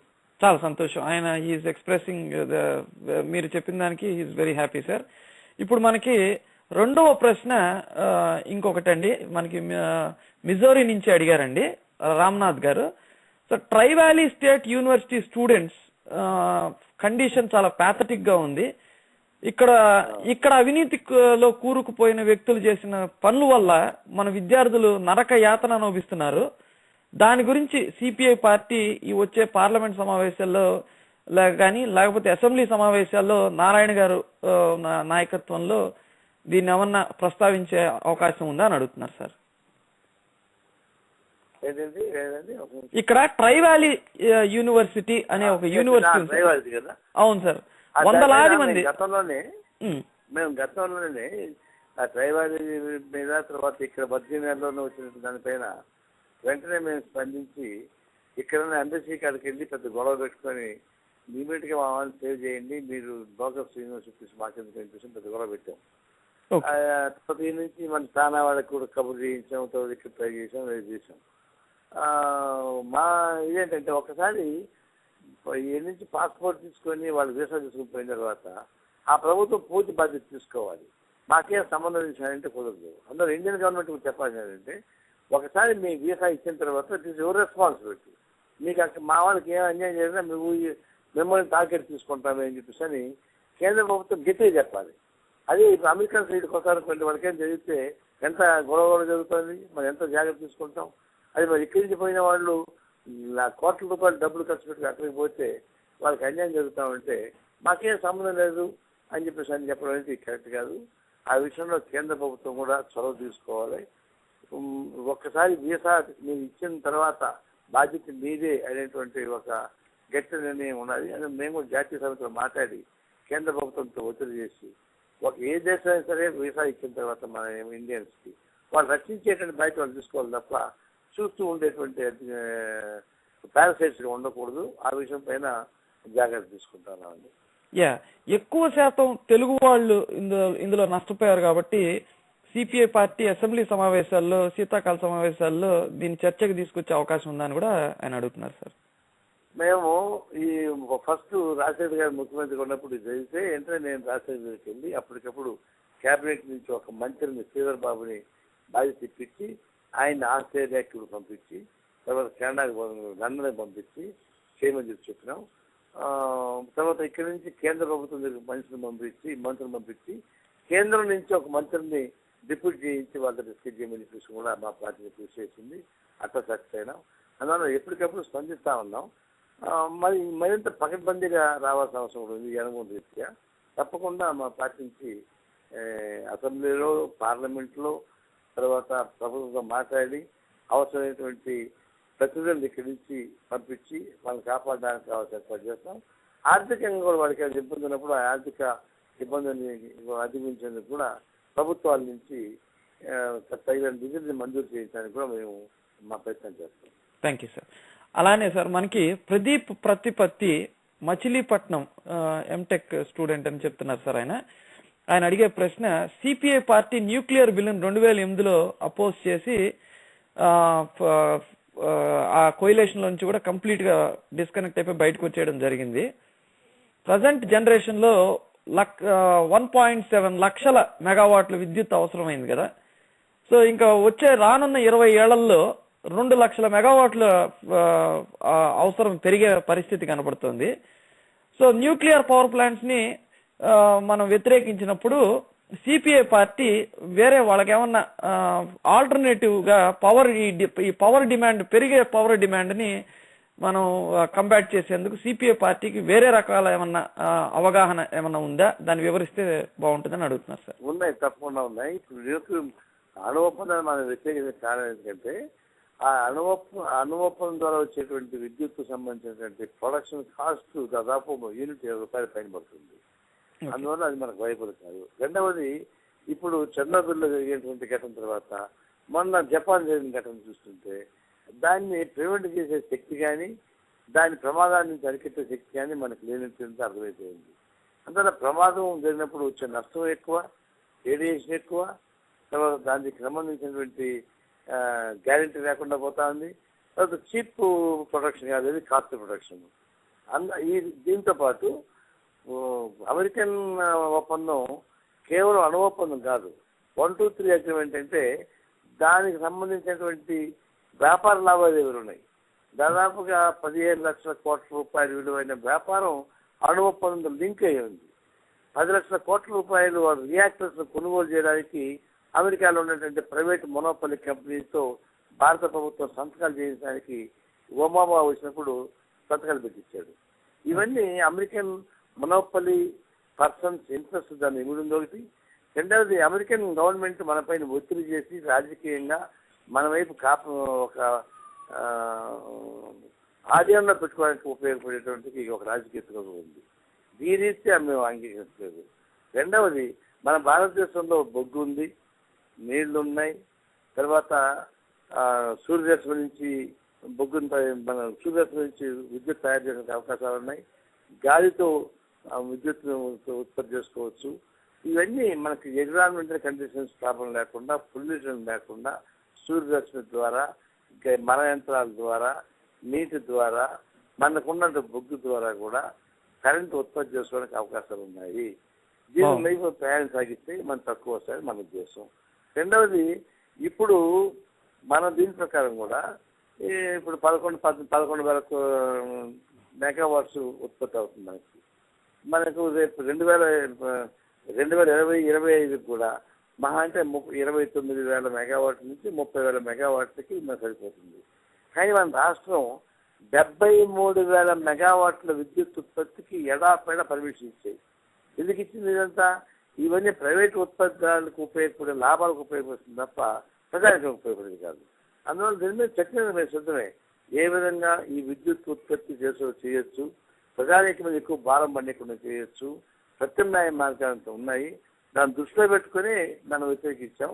అదేమో కేవలం ఎకనమిక్ గా వచ్చేది కాదు, రాజకీయంగా కూడా మన పైన కండిషన్స్ పెట్టడానికి అమెరికన్ ప్రభుత్వం అజమాయిషీతో భారత ప్రభుత్వం ఉండాలనేటువంటి ఒక అధ్యక్ష లక్ష్యం ఉంది కాబట్టి మనం వ్యతిరేకిస్తున్నాం. ఓకే, సో ఇప్పుడు మనకి ఇంకొక ప్రశ్న అండి. ఇది మనకి పోర్ట్లాండ్ ఆరెగన్ నుంచి లక్ష్మీనారాయణ గారు అడుగుతున్నారండి. ఈయన అడిగే ప్రశ్న ఏంటంటే, డిసెంబర్ 10వ తారీఖున కేటగారికల్ గా తెలంగాణ స్టేట్ కు మేము వ్యతిరేకం అని సిపిఐ పార్టీ ప్రకటించింది. దాని తర్వాత ఇప్పుడు సిపిఐ పార్టీ వాళ్ళు తెలంగాణ ఫార్మేషన్ జరగాలి, అది జరగటం వల్ల ప్రజలకు ఉపయోగపడుతుంది అనే వాదాన్ని ప్రజల్లోకి తీసుకెళ్తుంది. దీని గురించి చెప్పండి సార్. అదే అదే ఒక చిన్న చిన్న రాంగ్ అండర్స్టాండింగ్ ఉంటుంది. మేము ఎప్పుడు కానీ ఓకే ఓకే 2000 సంవత్సరం చెప్పండి మీరు కానీ యా ఆయన ప్రశ్న ఏంటంటే ప్రధానంగా ముందు CPI party Telangana formation correct కాదు అని చెప్పారు. ఇప్పుడు సిపిఐ పార్టీ ప్రజల్లోకి తెలంగాణ ఫార్మేషన్ జరగాలి, ఎంత తొందరగా జరిగితే అంత మంచిది అని ప్రజల్లోకి వాళ్ళు వాదనని తీసుకెళ్తున్నారు. ఈ చేంజ్ ఎందుకు వచ్చింది, దాని పరిస్థితులు దాని వెనకున్న పరిస్థితులు ఏంటి వివరిస్తే బాగుంటుందని అడుగుతున్నారు సార్. అది కరెక్టే. ఇప్పుడు భాషా ప్రయుక్త రాష్ట్రాలు సమైక్య రాష్ట్రం కావాలని నేను కోరిన మాట వాస్తవం. 69లో ప్రత్యేక తెలంగాణ ఉద్యమానికి వ్యతిరేకంగా సమైక్య రాష్ట్రం కావాలని హైదరాబాద్ లో ప్రతి ప్రదర్శనలో గొడవలు మా ఆఫీసులో దాడులు చేసి నిలబడ్డాం. 72లో సపరేట్ ఆంధ్ర కావాలంటే అక్కడ సమైక్య ఆంధ్ర కావాలనేటువంటి పద్ధతితో పెద్ద ఆందోళన సాగించాం. మేము సమైక్య ఆంధ్ర అని చెప్పి ఇంట్లో కూర్చోలేదు, బయట నిలబడ్డాం, ఆందోళన చేసాం, దెబ్బలు తిన్నాం, మేము దాడులు గురి అయినాం, మా ఆఫీసు గురి అయినాయి. ఆయన సమైక్య నిలబడి మాట వాస్తవం. అయితే ఈ 1956లో షరతులతో కూడుకున్న సమైక్య రాష్ట్రం ఏర్పడింది అట్లా దేశానికి ఏర్పడలే. అప్పుడు షరతులు ఏంటి? 1956లో పెద్ద మనిషి ఒప్పందం జరిగింది. ఆ పెద్ద మనిషి ఒప్పందం ప్రకారం తెలంగాణ ప్రాంతానికి ఇవ్వాల్సిన రక్షణలు క్యాపిటల్, మంత్రివర్గం, బడ్జెట్, నీటి ప్రాజెక్టులు, విద్యా వైద్య సదుపాయాలు ఇవన్నిటిని పెట్టుకొని ఒక అగ్రిమెంట్ చేసుకున్నారు. అగ్రిమెంట్ చేసుకుంది పెద్ద మనిషి ఒప్పందం అంటారు దాన్ని. ఆ పెద్ద మనిషి ఒప్పందం 3 ప్రాంతాల నుంచి రాజకీయ నాయకులు సంతకాలు పెట్టారు. ఆ పెద్ద మనిషి ఒప్పందం ప్రకారం సమైక్య రాష్ట్రం ఏర్పడింది తప్ప బేషరతుగా సమైక్య రాష్ట్రం ఏర్పడలేదు. నేను షరతులతో ఉండింది కాబట్టి అది అమలు చేయదు కాబట్టి 69 ఉద్యమం వచ్చింది. 69 ఎందుకు ఉద్యమం వచ్చింది? 56లో తీసుకున్న అగ్రిమెంట్ మీరు అమలు చేయలేదు కాబట్టి మిమ్మల్ని మేము నమ్మం, మా తెలంగాణ మాకు ఇవ్వాలని చెప్పేసి కోరడం. అంటే షరతులు ఉన్నాయి, షరతులు అమలు చేయలేదు కాబట్టి ప్రత్యేక తెలంగాణ ఉద్యమం వచ్చింది. అప్పుడు సిపిఐకి మేమని చెప్పినాము, అయ్యా పొరపాటు జరిగింది, మనం ఇంప్లిమెంట్ చేసుకుందాం, కలిసి ఉందామని చెప్పేసి ఫైట్ చేసాం. ఒక అగ్రిమెంట్ వచ్చింది. 72లో మనం ప్రత్యేక ఆంధ్ర కావాల్సి వచ్చింది. అప్పుడు ఒక అగ్రిమెంట్ వచ్చింది. కానీ ఇదే అమలు చేయకపోయేసరికి ఎన్ రామారావు ముఖ్యమంత్రిగా ఉండగా 1985లో 610 జీవో ఇచ్చారు. ఎన్ రామారావు ప్రత్యేక తెలంగాణ వాది కాదు, ఆయన పాపం సమైక్యవాది. అయినా 610 జీవో అంటే అర్థం 56 నుంచి ఇప్పుడు దాకా జరిగినటువంటి వివిధ ఒడంబడికలు ఫెయిల్ అయినాయి. ఆ ఫెయిల్ అయిన వాటిని మొత్తం రెక్టిఫై చేయమని పరిష్కరించమని చెప్పి 610 జీవో దాన్ని అమలు చేయలేదు. 2000 సంవత్సరం మేము కూర్చొని దప్పదప్పాలుగా వస్తున్నాయి, పరిష్కారం కాదు కాబట్టి తెలంగాణ ప్రాంత ప్రజానీకంలో ఇప్పుడు సమైక్యంగా ఉండాలనే ఆలోచన పోతా ఉంది. సపరేట్ తెలంగాణ కోరిక వచ్చేటుంది. చివరి ప్రయత్నం చేద్దామని చెప్పని 2000 సంవత్సరం డిసెంబర్లో వరంగల్లో మేము మీటింగ్ చేసుకొని వరంగల్ డిక్లరేషన్ బై సిపిఐ దానిలో ప్రత్యేక అభివృద్ధి కౌన్సిల్, బడ్జెట్ దాదాపు 1956లో అయితే ఏది పెట్టినామో అవన్నీ పెట్టి దీన్ని ఇప్పుడైనా ఇంప్లిమెంట్ చేయండి అని చెప్పేసి ఆనాడు చంద్రబాబు నాయుడు ముఖ్యమంత్రిగా ఉంటే ఆయన్ని కోరాం. ప్రతిపక్ష నాయకుల్లో ఉన్న కాంగ్రెస్ పార్టీ కోరాం, వాళ్ళు పట్టించుకోలేదు. చివరికి ప్రజానీకంలో ఒక మనోభావాలు బాగా ప్రగాఢంగా పెరిగిపోయినాయి. కలిసి ఉండలేమనే పరిస్థితికి వచ్చేసింది. ఇంకా ప్రజానీకం యొక్క అభిప్రాయాలకు వ్యతిరేకంగా మేము కమ్యూనిస్ట్ పార్టీ ఉండడం సాధ్యం కాదు. ప్రజల మనోభిప్రాయాలకు అనుకూలంగా రాజకీయ పార్టీ ఉండడం తప్ప రాజకీయ పార్టీలు జడ పదార్థాలు కావు. ప్రజలు మారుతున్నా మేము మారమని చెప్పేసి అనేటువంటి ఒక జడ పదార్థం వైపు కమ్యూనిస్ట్ పార్టీ పోదు. అందుకని ప్రజల మనోభావం దృష్టిలో పెట్టుకొని సానుకూలంగా మేము స్పందించాం. అయితే 2004లో మరి కాంగ్రెస్ పార్టీ ఎందుకు అంగీకరించింది? టీఆర్ఎస్ తో ఒప్పందం పెట్టుకుంది. 2009లో టీడీపీ ఎందుకు టీఆర్ఎస్ ఒప్పందం పెట్టుకుంది? మరి ప్రధాన రాజకీయ పార్టీలు అవి కూడా అంగీకరించాయిగా, మేము ఒక్కడే కదా అంగీకరించింది. ఇప్పుడు మమ్మల్ని తప్పడుతున్నారే. 2004లో కాంగ్రెస్ పార్టీ, 2009లో టీడీపీ ఇవి కూడా ప్రత్యేక తెలంగాణకు అనుకూలంగా టీఆర్ఎస్ తో ఎన్నికలు పొత్తు పెట్టుకుందా లేదా? పెట్టుకున్నప్పుడు అవి మాట మారుతున్నాయి, మేము మాట మార్చదలుచుకోలేదు. భవిష్యత్తులో ఇప్పుడు ఇందులో మన్మోహన్ సింగ్ ఇప్పుడే ప్రకటించాడు, మేము తెలంగాణ ఇవ్వలేమని. తెలంగాణ ఇవ్వలేకపోవచ్చు, కానీ ఎప్పుడు రావణాసురుడు కాస్తలాగా ప్రతి అంశం పైన తగు వస్తూనే ఉంటుంది. ఇప్పుడు పోలవరం మీద తగు వచ్చింది, తెలంగాణ ఆంధ్ర అంటున్నారు. ఆర్టీఎస్ మీద తగు వచ్చింది, తెలంగాణ ఆంధ్ర అంటున్నారు. రేపు బడ్జెట్ మీద వస్తుంది, తెలంగాణ ఆంధ్ర అంటారు. ఉద్యోగాలు వస్తాయి, మళ్ళీ తెలంగాణ ఆంధ్ర అంటారు. ప్రతి అంశం పైన ఇదే విధమైనటువంటి రావణాసురుడు కాస్త జరుగుతూనే ఉంటుంది. మరి రావణాసురుడు కాస్తంగా ఉండాలనో, సామస్యను పరిష్కారం చేసుకోవాలనో తెలుసుకోవాల్సిన పరిస్థితి ఏర్పడుతుంది. అలా ఈరోజు తెలంగాణ ఈగిపోయినంత మాత్రం ఈ వాదన పోదు. ఈ వాదన ప్రజానీకానికి వెళ్ళిపోయింది. సామాన్య ప్రజల మధుర కూడా ఉంది కాబట్టి ఈ వాదన ఓడిపోతుంది అనుకోవడం లేదు. ఓకే, ఇప్పుడు మనకి వెంకట్ పెందుర్తి గారండి జాక్సన్ మిజోరీ నుంచి మనకు ఒక మెసేజ్ పెట్టారండి. సిపిఐ పార్టీ టీడీపీ కానీ కాంగ్రెస్ కానీ వాళ్ళతో జత కట్టడం వల్ల బేసిక్ గా ఆ పార్టీలు బాగా లాభపడి సిపిఐ పార్టీని సిపిఎం పార్టీని పెద్దగా ప్రయోజనం లేకుండా చేసేస్తున్నాయి.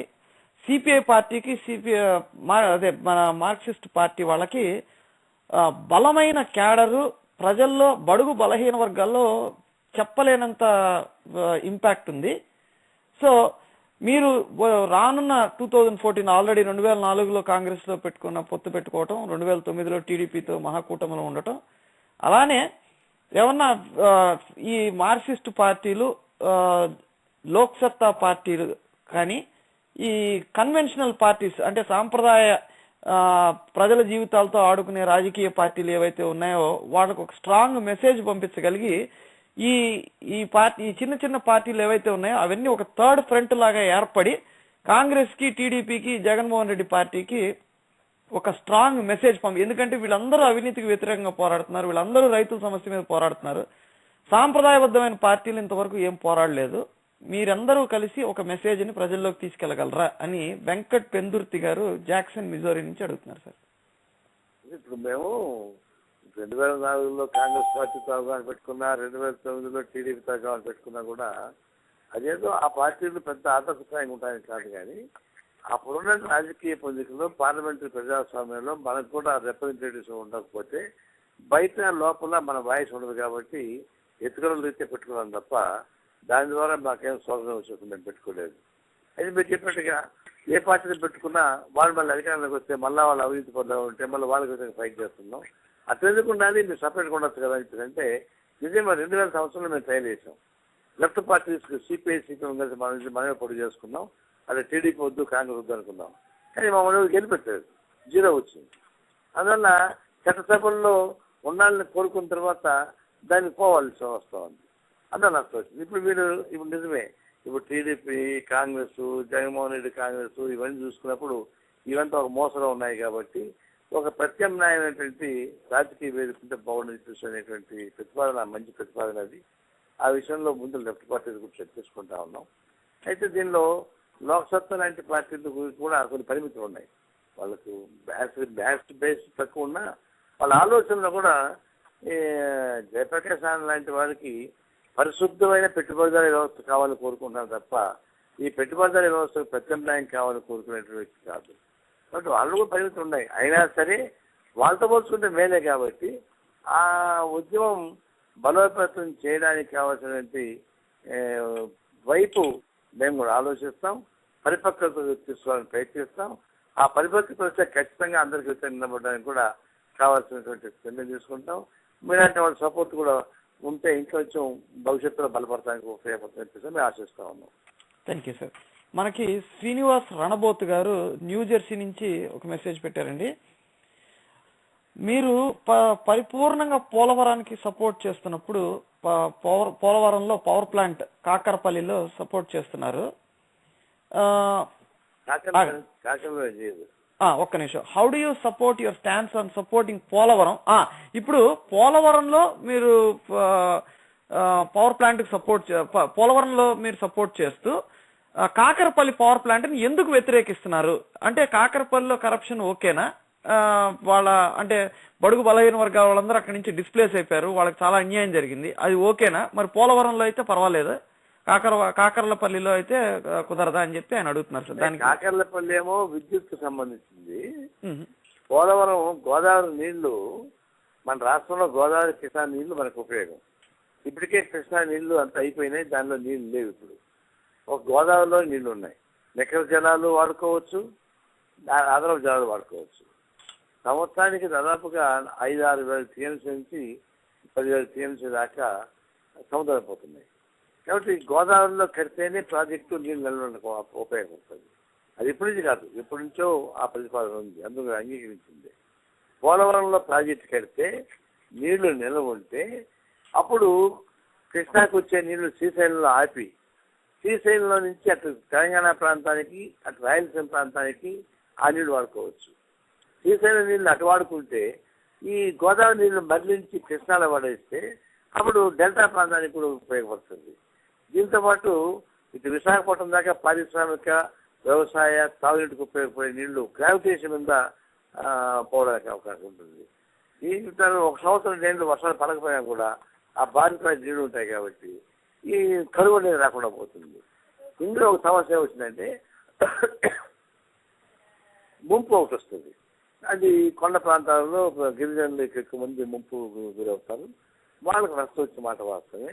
అయితే వాళ్ళకి బెస్ట్ ప్యాకేజీ, పునరావాస కేంద్రం బెస్ట్ ప్యాకేజీ ఇచ్చి వాళ్ళని సంతృప్తి పరిచేటువంటి క్రమంలోనే పోలవరం కట్టమని చెప్పేసి మా ప్రతిపాదన. దాని పోలవరం కడితే 2 రకాలు ఏంటంటే కరెంట్ వచ్చేదే కాదు, కేవలం కరెంట్ ఒకే కాదు, కరెంట్ ఒక 900 మెగావాట్ కరెంట్ వస్తుంది. దానికన్నా మించి ఈ కృష్ణా నీళ్ళని రాయలసీమకి తెలంగాణకి వాడుకోవడానికి వీలుగా, ఈ గోదావరిని తీసుకొచ్చి డెల్టాను వాడడానికి వీలుగా, దాంతో కరెంట్ వచ్చే పద్ధతుల్లో ఉత్తరాంధ్రకు కూడా విశాఖ లాంటి పారిశ్రామిక అభివృద్ధి కేంద్రానికి వీలు కావాలి కాబట్టి వీటన్నిటికీ సమగ్రంగా ఉపయోగపడుతున్న ఉద్దేశంతో పోలవరం సపోర్ట్ చేస్తూ ఉన్నాం. కాకర్లపల్లి సోంపేట ఏంటంటే, సోంపేట అయితే మరి మంచి వ్యవసాయ భూమి. అది చూస్తేనే ఉద్యానం అనే పేరు దానికి, ఉద్యానవనం అని ఉద్యానంగా వచ్చింది. అంత మంచి భూమిని, 3 పంటలు పండే భూమిని తీసుకెళ్లి బూడిద పాలు చేయాలని ప్రయత్నిస్తే ప్రజలు ఒప్పుకోలేదు. ప్రజలు సైనిక తిరగబడి చేస్తున్నారు. కాకరాపల్లి కూడా చూడడానికి వ్యవసాయ భూమి తక్కువ పోయింది, గవర్నమెంట్ భూమి ఎక్కువ పోయినా అది వర్షాలు వస్తే నీటి డిపాజిట్స్ ఉండేటువంటి ప్రాంతం అది. ఇప్పుడు మన ఏమైంది, దాని ఎత్తులు అయిపోయారు, పునాదులు వేసి కడ్డం మొదలు పెట్టారు, వర్షాలు వచ్చాయి, మొత్తం కొట్టుకుపోయింది, నీళ్ళు నిలబడలేకుండా పోయినాయి. దాదాపు 20 గ్రామాలలో ఒక 25-30 వేల ఎకరాలు పంటలు పోయినాయి. ఇవన్నీ ఎవరు చూస్తారు దీన్ని? అందులో ఒకవైపు పంటలు పండేటువంటి భూమి పోతుంది, రెండో వైపు కాలుష్యం, ఆ బొగ్గు కాలుష్యం వస్తుంది, ప్రజానికాన్ని కాపాడలేకుండా పోతున్నారు. తీరా వచ్చిన తర్వాత ఆ కరెంట్ ఉత్పత్తి అయ్యేది, కరెంట్ ఏమైనా ప్రజలకు ఇస్తారంటే అది ప్రజలకు ఇయ్యదు. మర్చెంట్ పవర్ పాలసీ అని వాళ్ళు బయట అమ్ముకుంటారు, అమ్ముకునేప్పుడు మనం కొనుగోలు చేయాలి తప్ప వాళ్ళు ఉచితంగా కానీ తక్కువ రేటుతో కానీ మనకివ్వరు. మనకు కరెంట్ ఇవ్వకుండా మన భూమి లాక్కొని మనకు కాలుష్యం పెట్టి వాళ్ళ లాభాలు సంపాదించుకొని దరిద్రం మనకు వస్తూ ఉంటే అంగీకరించాల్సిన క్రమం మనకెందుకు ఇచ్చే ఉద్దేశాన్ని మేము తెలియజేస్తా ఉన్నాం. ఓకే అండి, ఇప్పుడు మనకి రామశాస్త్రి గారు నార్త్ డకోటా నుంచి అడుగుతున్నారండి. ఈ సిపిఐ సిపిఎం పార్టీ వాళ్ళు ఇన్ని వందల ఉద్యమాలు చేశారు, వాళ్ళకి రాజకీయంగా లబ్ధి పొందే ఉద్యమం ఒకటి విమెన్ రిజర్వేషన్ బిల్. మహిళలతో బేసిక్ గా ఎలక్టోరల్ ప్రాసెస్ లో మహిళలే ఈ విజయ అవకాశాలని నిర్దేశిస్తున్నారు అన్నట్టుగా ఆయన వాదిస్తున్నారండి. ఆయన చెప్పడం ఏంటంటే, విమెన్ రిజర్వేషన్ బిల్లుని బలంగా గట్టిగా పార్లమెంట్ లో ఎందుకు తీసుకెళ్లలేకపోతున్నారు, అసలు సిపిఐ పార్టీకి ఉమెన్స్ రిజర్వేషన్ బిల్లు మీద ఉండే ఆంక్షలు ఏంటి అని అడుగుతున్నారు సార్. గీతా ముఖర్జీ గారు ఈ ఉమెన్ రిజర్వేషన్ సంబంధించిన రిపోర్ట్ ఇచ్చింది. గీతా ముఖర్జీ అంటే ఎవరంటే సిపిఐ వెటరన్ లీడర్. ఆమె పార్లమెంట్ సభ్యురాలుగా ఉండి ఆమె నాయకత్వం కమిటీ వేస్తే ఆమె దేశం మొత్తం తిరిగి 33% మహిళలకు రిజర్వేషన్ ఇవ్వాలని చెప్పేసి ఒక రిపోర్ట్ సబ్మిట్ చేసింది గీతా ముఖర్జీ. ఆమె సిపిఐ. మేము ఉమెన్స్ బిల్ కావాలని చెప్పేసి పట్టుబడతామని ప్రతిసారి మేము ఎంత పట్టుబట్టి పెట్టినా వీరికి వచ్చే కాడికి కాంగ్రెస్ పార్టీలో పైకి చెప్పిన లోపల కొంతమంది వెనక్కి పెడతా ఉన్నారు. లల్లూ ప్రసాద్ యాదవ్, ములాయం సింగ్ యాదవ్ వాళ్ళు వెనక్కి లాగుతున్నారు. బీజేపీ వాళ్ళు కూడా పైకి చెప్తున్న లోపలికి వచ్చే కాడికి మిటికేషన్స్ పెట్టి తను ఆపిస్తా ఉన్నారు. లెఫ్ట్ పార్టీస్ ఒకటే సిన్సియర్ గా అన్కండిషనల్ గా ఆ రిపోర్ట్ ని యథావిధిగా ఆమోదించమని చెప్పేసి కోరుతా ఉంది. మిగిలిన అన్ని పార్టీలు పైకి ఒక మాట లోపల ఒక మాట మాట్లాడి చివరికి వచ్చే కాడికి ఆ బిల్లు పాస్ అయ్యి చేస్తున్నారు. మీకు ఒకటే గుర్తుపెట్టుకోండి, అణు ఒప్పందం వ్యతిరేకించినా సరే దాన్ని ఆమోదింపజేసుకున్నటువంటి Congress party government women's bill వచ్చే కాడికి రకరకాల పేరు ఎందుకు వెనక్కిపోతా ఉంది? చిత్తశుద్ధి లేదు. అణు ఒప్పందం మీద ఉన్నటువంటి అంకిత భావం మహిళా బిల్లు పైన లేదు కాబట్టి వెనక్కిపోతా ఉంది. దీనిలో కమ్యూనిస్టులు మాత్రమే సిన్సియర్ గా దీనిపైన ఫైట్ చేస్తారని నేను చెప్పగలను. ఓకే, కార్తీక్ గారు శాండియాగో నుంచి అడుగుతున్నారు సార్. ఈ మధ్య కాలంలో అధికారాన్ని అడ్డం పెట్టుకొని జగన్మోహన్ రెడ్డి గారు కోటాను కోట్ల రూపాయలు ప్రజాధనాన్ని కొల్లగొట్టడం జరిగింది. అలానే ఆయన ఓర్పు తక్కువ, ఓదార్పు ఎక్కువ కార్యక్రమాలు చేస్తూ ఒక పక్కనేమో ప్రజల సొమ్మును దోచుకుంటూ వాళ్ళంతానే మమేకం అవుతూ 2014లో ఒక బ్రాడర్ థ్రెట్ ని పోజ్ చేస్తున్నారు. అలాంటి జగన్మోహన్ రెడ్డి పార్టీతో సిపిఐ పార్టీ అలైన్ అయ్యే పరిస్థితులు 2014లో కనపడుతున్నాయి. దానిలో నిజానిజాలు ఏంటి నారాయణ గారు వివరిస్తే బాగుంటుందని అడుగుతున్నారు సార్. మరి అన్యాయం ఇది. నేను మొట్టమొదటి నుంచి కూడా ఈ జగన్మోహన్ రెడ్డి గారి రాజకీయ కార్యకలాపాలకి సిపిఐకి సంబంధం లేదని చెప్పేసి గంటా పథకం చెప్పిన వాటిలో సిపిఐ ఒకటి ప్రస్తుతం. తర్వాత రాజకీయ ప్రాతిపదిక కూడా ఉండదు. ఎందుకంటే అది వాళ్ళ నాన్నగారు రాజకీయాల్లో ఉన్నారు, సరే అయిపోయింది, ఆయన చనిపోయారు. ఈయనకి కేవలం వారసత్వం, ఆస్తిలో వారసత్వం రావచ్చు కానీ ఈ రాజకీయాల వారసత్వం రావడం సాధ్యం కాదు. దానికంటూ రాజకీయాలు నిలబడి ఫైట్ చేసుకుంటూ పోతే అది వేరు. అట్లా కాకుండా డబ్బులు వచ్చాయి కదా అని ఆ డబ్బులతోటి మొదలు పెడితే అది ఎట్లా వచ్చాయో మాకు అందరికీ తెలుసు. పొలిటికల్ కరప్షన్ వల్లనే జగన్మోహన్ రెడ్డి గారికి అన్ని వేల కోట్లు పరిచే తప్ప నీతివంతంగా పరిపాలిస్తే, నీతివంతంగా వ్యాపారం చేస్తే అంత వేల కోట్లు వచ్చే ప్రసక్తి లేదు. ఎందుకంటే 4-5 ఏళ్లలో ఇన్ని వేల కోట్ల రూపాయలు ఎట్లా వస్తాయండి? అది పొలిటికల్ కరప్షన్ వల్లే వచ్చింది. ఏ రాజకీయ అవినీతి వల్ల అయితే దాని సంపాదన వచ్చిందో ఆ రాజకీయ అవినీతికి పాల్పడుతున్నటువంటి రాజకీయ పార్టీతో ఎన్నికల ఒప్పందం పెట్టుకొని 4 సీట్ల కోసం కక్కుతూ పడాల్సినటువంటి కర్మ సిపిఐకి లేదని చెప్పని మొట్టమొదటి నుంచి ఇప్పుడు దాకా చెప్తానే ఉన్నాం. మా వైపు ఏం లేదు. మన మిత్రుడు పొరబడినట్టున్నారు, ఇంకోసారి వెరిఫై చేసుకోమని చెప్పండి, మా స్టేట్మెంట్ పరిశీలించమని చెప్పండి, ఆ తర్వాత మనం మాట్లాడమని చెప్పండి. అలాగే. నెక్స్ట్ క్వశ్చన్ అండి, మనకి శ్రీనివాస్ గారు న్యూజెర్సీ నుంచి అడుగుతున్నారండి. ఆయన అడిగే 1990లో మార్క్సిస్ట్ పార్టీలు వాళ్ళు ఇండిపెండెంట్ గా వాళ్ళు బలాబలాలను తేల్చుకున్నారు. 1990లో పార్లమెంట్ లో కూడా వాళ్ళు బలంగా వాళ్ళ వాణిని వినిపించగలిగారు. ఈ క్యాపిటలిస్టిక్ కాంగ్రెస్ అలానే ఈ బీజేపీ వాళ్ళు చేసే కార్యక్రమాలు నచ్చనప్పుడు మరొక్కసారి 2014లో సిపిఎం మార్క్సిస్ట్ పార్టీ వాళ్ళు ఏమన్నా అంటే against capitalistic policies of Congress and BJP ఐడియాలజీని వ్యతిరేకిస్తూ 2014లో మార్క్సిస్ట్ పార్టీ వాళ్ళు వేరే పార్టీలని చిన్న చిన్న కూటమిని కలుపుకొని పోయి పోరాడే దిశగా ఏమైనా అడుగులు వేస్తున్నారా? అలానే సిపిఎం పార్టీలు, మార్క్సిస్ట్ పార్టీలు కలిసి ఒక పార్టీగా ఏర్పడి ఫ్యూచర్ గా పొలిటికల్ మనుగడను సాగించే పరిస్థితి ఉందని కొంతమంది మీడియా వర్గాలు చెప్తున్నాయి. దానిలో ఎంతవరకు నిజం ఉందని అడుగుతున్నారు సార్. ఇప్పుడు బీజేపీకి కాంగ్రెస్ కి వ్యతిరేకంగా మూడో ఫ్రంట్ బలోపేతం చేయాలనేటువంటి ఆలోచనలు మాకున్నాయి. దానిపైన అందరూ ప్రయత్నిస్తారు, మామూలు మాట్లాడుతున్నారు. కేంద్రంలో లెఫ్ట్ పార్టీ చొరవతోటి కలిసి వచ్చేటువంటి ఇతర పార్టీలను కూడా కలుపుకొని అటు బీజేపీకి కాంగ్రెస్ కి వ్యతిరేకంగా ఒక మూడో ఫ్రంట్, బ్రాడ్ ఫ్రంట్ పెట్టడానికి అభిప్రాయం ఉంది. వాటిపై మనం ప్రయాణం చేస్తా ఉన్నాం. రెండవది సిపిఎం దానిపైన సిపిఐ మొట్టమొదటి నుంచి కూడా అది విడిపోయింది. 64లో దురదృష్టం అది అయిపోయింది.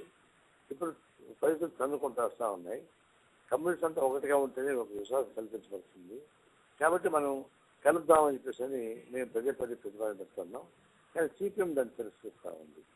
కాబట్టి లెఫ్ట్ యూనిటీ కాదు, లెఫ్ట్ మెజర్ వైపు కూడా సిపిఐ ఆలోచిస్తూ ఉంది. దానికి సానుకూలంగా సిపిఎం ఎప్పుడు వస్తుందో ఆలోచిద్దాం.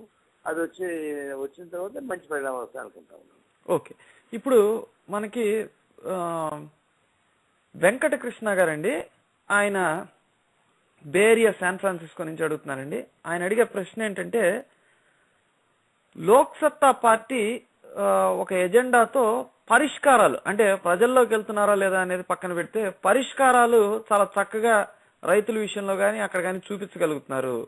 అలానే సిపిఐ పార్టీ వాళ్ళు వీధి పోరాటాలు అలాగే పోరాట పటిమ ఎగరేస్తూ వాళ్ళు ప్రజలతో మమేకమైతూ గ్రౌండ్ లో కార్యక్రమాలు చేస్తున్నారు. ఈ రెండు బలాలు కలిసి మార్క్సిస్ట్ పార్టీ వాళ్ళు బలము, ప్రజా చైతన్యం తీసుకురావటం, ప్రజలతో మమేకమవటం, అలానే రీసెర్చ్ గా ప్రజల్లో ఎడ్యుకేటెడ్ క్లాస్ లో బలంగా వాళ్ళ వాదాన్ని వినిపించగలిగే లోక్ సత్తా పార్టీ వాళ్ళు ఈ రైతు సమస్యల మీద వాటి మీద పోరాడుతున్నారు. కాబట్టి కలిసి పనిచేసి ఒక అలయన్స్ లాగా ఏర్పడి ఈ రైతు సమస్యలు, ఈ కరప్షన్ సమస్యల మీద పోరాడే అవకాశం ఉందా అని వెంకట కృష్ణ గారు బే ఏరియా శాన్ ఫ్రాన్సిస్కో నుంచి అడుగుతున్నారు సార్. గారు ఇంకొక 5 నిమిషాలు మీ టైం తీసుకుంటామండి, దయచేసి కొంచెం మన ఎన్ఆర్ఐలతో ఇంకొక 5 నిమిషాలు మీరు టైం పంచుకోగలిగితే ఆనందపడతాను సార్. సో ఇప్పుడు మనకి వెంకట కృష్ణ గారు బే ఏరియా శాన్ ఫ్రాన్సిస్కో నుంచి అడిగేది ఏంటంటే, ఈ రీసెంట్ టైమ్స్ లో ప్రజా పోరాటాలు సిపిఐ సిపిఎం మార్క్సిస్ట్ పార్టీ వాళ్ళ ప్రజా పోరాటాల్లో అందవేసిన చెయ్యి దిట్టలు, అలాగే లోక్ సత్తా పార్టీ వాళ్ళు సమస్యకి పరిష్కారాలు వెతకడంలో దిట్టలు. వాళ్ళకి అంటే సిపిఐ వాళ్ళకి మెన్ ఉంది, మెటీరియల్ ప్రాపర్ గా లేదు. లోక్ సత్తా పార్టీ వాళ్ళకి మంచి మెటీరియల్ ఉంది, మెన్ లేరు. ఈ పార్టీలు బలంగా ఈ అవినీతికి వ్యతిరేకంగా అలానే రైతు సమస్యల మీద గోయింగ్ ఫార్వర్డ్ పోరాడే అవకాశం ఉందని వెంకట కృష్ణ గారు బే ఏరియా శాన్ ఫ్రాన్సిస్కో నుంచి అడుగుతున్నారు సార్. ఇప్పుడు రైతు సంఘాలకు సంబంధించి అన్ని సంఘాలు అన్ని పార్టీ కలిపి రైతు సంఘాలు వామపక్ష రైతు సంఘాలతో పాటు లోక్సభ రైతు సంఘాలతో కలిసి ఆందోళన చేస్తా ఉన్నాం. పొలిటికల్ పార్టీగా కూడా కొన్ని అంశాల్లో కలిసి చేస్తున్నాం. మీరు చెప్పినట్టుగా వాళ్లకు మాకు మధ్య ఇంకా రాజకీయ సయోధ్యం మీద వ్యతిరేకత లేదు, కానీ ఇంకా కలిసి పనిచేసేటువంటి లిమిటేషన్స్ ఉంటా ఉన్నాయి. అంటే భవిష్యత్తులో మరింత ఉద్యమం సాగించేందుకు ఇవన్నీ కావాల్సిన అవసరం ఉంది. తప్పకుండా లెఫ్ట్ పార్టీ తరఫున మేము లోక్సత్తా అది కొంచెం పరిమితంగానే ఉంటాయి, ఎక్కువ వాళ్ళు అన్నింటినీ కలవరు. కొన్ని పరిష్కార మార్గాలకు వచ్చేసరికి వివాదాలు ఉంటాయి. అయినా సరే ఎంతవరకు కలిసి వస్తే అంతవరకు కలుపుకొని ఈ ఉద్యమాన్ని బలోపేతం చేసుకోవడానికి మా వంతు కర్తవ్యం కృషి చేస్తాం. చాలా సంతోషం సార్. ఓకే. అండ్ సార్ ఇవి మన దగ్గర ఉండే ప్రశ్నలు అండి ఈ రోజుకి. నారాయణ గారు, మీ సమయభారం తక్కువ ఉంది, అందరు ప్రశ్నలు ఆన్సర్ చేసి అందరు క్వశ్చన్స్ నేను అడగపోయి ఉండొచ్చండి, క్షమించాలండి. అలానే ఈ రోజు ఎన్ఆర్ఐ సమయ తరఫున ఫస్ట్ టైం అయ్యింది. అవును సార్, మన లేదు సార్, లేదండి, ఇంతకు ముందు గద్దర్ గారితో చేసాం, అలాగే శామ్యూల్ గారితో చేయడం జరిగిందండి. అలానే పోయినసారి ఆర్టీఐ యాక్టివిస్టులు కొంతమందిని ఎస్సీ ఎస్టీ యాక్ట్ల మీద వాళ్ళని బనాయించి తప్పుడు కేసులు బనాయించి వాళ్ళని జైల్లో పెట్టడం జరుగుతుందండి. వాళ్ళతో కార్యక్రమం చేయడం జరిగింది ఎన్ఆర్ఐ సమయ రేడియో ఛానల్ ద్వారా. అలానే రీసెంట్ గా మన అరవింద్ కేజ్రీవాల్ గారు వాళ్ళ కాల్ కూడా కనెక్ట్ చేయడం ఎన్ఆర్ఐ సమయ ద్వారా జరిగిందండి. ఇలా ఈ కార్యక్రమాలు నా అభిప్రాయం అక్కడ ఉండి కూడా మాత్రం చేస్తానంటే heartful congratulations to you. Narayana గారు, ఈ రోజు మీరు ఇచ్చిన సమయానికి చాలా చాలా ధన్యవాదాలండి. అలానే ఎన్ఆర్ఐలతో అందరి తరఫున, అలాగే ఎన్ఆర్ఐ సమయ రేడియో ఛానల్ తరఫున మీకు హృదయపూర్వక నమస్కారాలండి. Thank you. ఇదండి ఈ రోజు మన కార్యక్రమం. మనతో పాటు సిపిఐ నారాయణ గారు ఈరోజు ఆయన భావాలు వ్యక్తపరిచారండి. మనకి ఆయన చేసే ఆయన నాయకత్వంలో సిపిఐ పార్టీ తరఫున జరిగే ప్రజా పోరాటాలు, ప్రజలతో మమైకమై జరిగే కార్యక్రమాల గురించి ఆయన మనకు వివరించడం జరిగింది. అలానే ఎన్ఆర్ఐల తరఫున ఎన్ఆర్ఐల అందరి ప్రశ్నల్ని ఆయన ఆన్సర్ చేయడం జరిగిందండి. చాలా సంతోషం. 1.5 hour ఆయన మనకు టైం ఇచ్చినందుకు ఆయనకి మరొక్కసారి ధన్యవాదాలు తెలియజేసుకుంటూ ఈరోజు ఈ కార్యక్రమాన్ని ముగిస్తున్నాం. Thank you everyone and have a good day. And Narayana గారికి అలాగే ఇండియా నుంచి వినే అందరి శ్రోతలకి గుడ్ నైట్ అండి. Thank you. బాయ్.